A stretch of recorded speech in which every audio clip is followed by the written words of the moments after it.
ত্রয়োদশ জাতীয় সংসদ নির্বাচনে ঢাকা-৯ আসনের স্বতন্ত্র প্রার্থী তাসনিম জারা তার নির্বাচনী প্রচারণার ব্যানার ছিঁড়ে ফেলার অভিযোগ তুলেছেন। এমন অভিযোগ এনে তিনি ফেসবুকে একটি পোস্ট করেন। ৩ ফেব্রুয়ারি ফেসবুকে দেওয়া এক পোস্টে তিনি বলেন, আমরা কখনো কোনো কাগজের পোস্টার করিনি, কোনো পিভিসি ব্যানার করিনি, কোনো রঙিন ব্যানার করিনি। নির্বাচন কমিশনের আইন স্ট্রিক্টলি মেনে নির্দিষ্ট সংখ্যক কাপড়ের সাদা কালো বিলবোর্ড ও ব্যানার তৈরি করি এবং সেটি টাঙাই। আমাদের কাছে নোট করা আছে কোথায় কোথায় এটা টাঙানো হয়েছে। নির্বাচন শেষে এগুলো আমরা নিজেরাই তুলে নিব। কিন্তু কিছুদিন যাবৎ অধিকাংশ জায়গা থেকে আমাদের ব্যানারগুলো রাতের আঁধারে খুলে ফেলা হচ্ছে। এসব কারা করছেন তা কিছু ক্ষেত্রে আমাদের জানা আছে।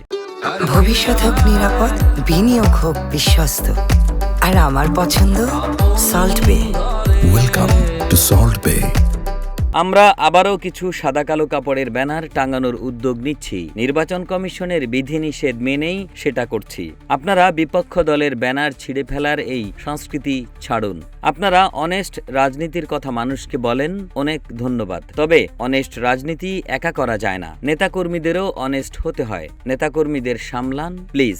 এর আগে ১ ফেব্রুয়ারি সকালে রাজধানীর সবুজবাগের রাজারবাগ এলাকায় নির্বাচনী প্রচারণায় যোগ দিয়ে তিনি বলেন, মানুষ পেশি শক্তির রাজনীতি দেখতে চায় না, পরিবর্তনের রাজনীতি চায়। প্রথাগত রাজনীতি ভেঙে প্রমাণ করতে চাই দেশে ভিন্ন ধারার রাজনীতি সম্ভব। ভোট নিয়ে শঙ্কা প্রসঙ্গে তিনি বলেন, সবার মাঝে ভোট দেওয়া নিয়ে উৎসাহ আছে। প্রবীণ ভোটারদের মতোই নতুন ভোটাররাও ভোট দিতে মুখিয়ে আছে। তবে ভোট দেওয়া নিয়ে কিছুটা শঙ্কারও কথা শুনছি। আশা করি আগের মতো কিছু হবে না। এ সময় সুষ্ঠু ও নিরাপদভাবে নির্বাচনের প্রত্যাশা ব্যক্ত করেন ডা. তাসনিম জারা।